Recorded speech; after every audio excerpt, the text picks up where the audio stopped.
Ya había dicho Bush en su momento que uno de los peligros más grandes para Estados Unidos era la llegada de la democracia a México.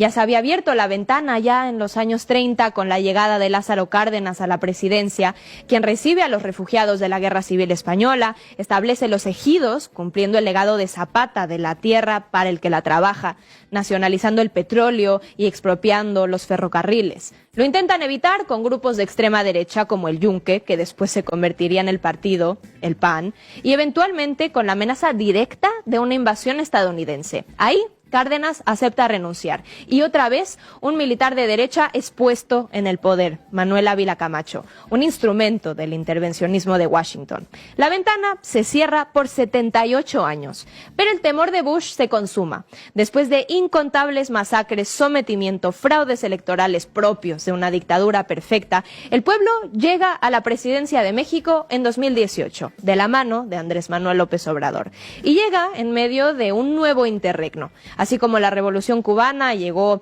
a clavar el estandarte de soberanía en medio de la Guerra Fría y las dictaduras militares en la región, y la Revolución Bolivariana llega para desmentir la patraña del fin de la historia y la inviolabilidad del neoliberalismo, la Cuarta Transformación llega para abrazar la unidad latinoamericana frente a la caída del imperio estadounidense, para ser el faro de la izquierda. La respuesta de la presidenta Sheinbaum ya todos la hemos escuchado. Además del mapa, el icónico, con todo respeto al presidente Trump, yo creo que le informaron que en México todavía gobernaba Felipe Calderón y García Luna, pero no. En México gobierna el pueblo, un pueblo soberano y antiimperialista, le podríamos añadir con honor.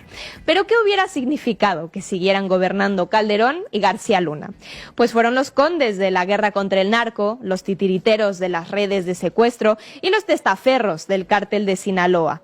De eso hemos hablado muchas veces. Pero no son dos manzanas podridas, son simplemente los últimos eslabones de la historia del lacayismo mexicano con el imperio yanqui. Así que veamos tan solo dos capítulos de esta historia. 1.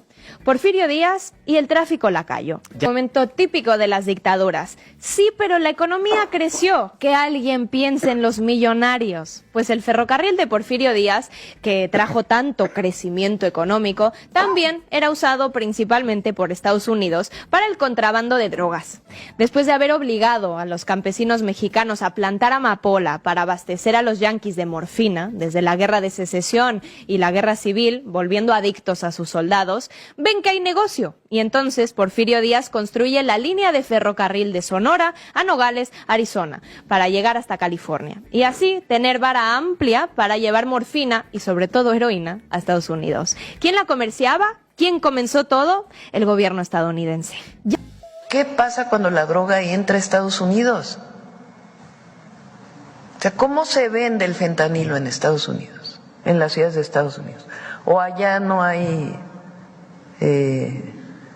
ilegalidades en la venta? Pues ¿quién lo vende allá en las ciudades? ¿Quién lo distribuye? ¿A dónde va el dinero de la venta de la droga en Estados Unidos? Historia número 2. Los Zetas de Gortari como brazo de contrainsurgencia. Salinas de Gortari da a luz al neoliberalismo en México. Aleluya. Libre empresa, libre mercado, también y especialmente para las drogas. Y qué mejor que traficar drogas a la par que reprimes movimientos sociales. Sin ser nada nuevo, los yanquis ya tenían la experiencia de los contras en Nicaragua, que fabricaron y utilizaron para tratar de derrocar al sandinismo y de pilón llevar cocaína a Estados Unidos en aviones del ejército estadounidense. Y en México crean a los Zetas. Ya habían creado al grupo de élite GAFE, Grupo Aeromóvil de Fuerzas Especiales, que habían entrenado en la Escuela de las Américas, es decir, la escuela predilecta de los dictadores de todas las dictaduras militares en América Latina, en técnicas de contrainsurgencia. Entonces, sus represores les añaden una labor más, el narcotráfico. Serían los famosos Zetas, que antes de volverse el cártel más temerario del país, tienen como primera labor reprimir al recién surgido EZLN. Así que con estos dos capítulos de historia, le diríamos a Trump que le informaron mal. No solo no gobierna Calderón, ni García Luna, tampoco el dictador Porfirio Díaz, ni Salinas de Gortari, tampoco el lacayismo, ni el neoliberalismo entreguista. Ahora sí, gobierna el pueblo.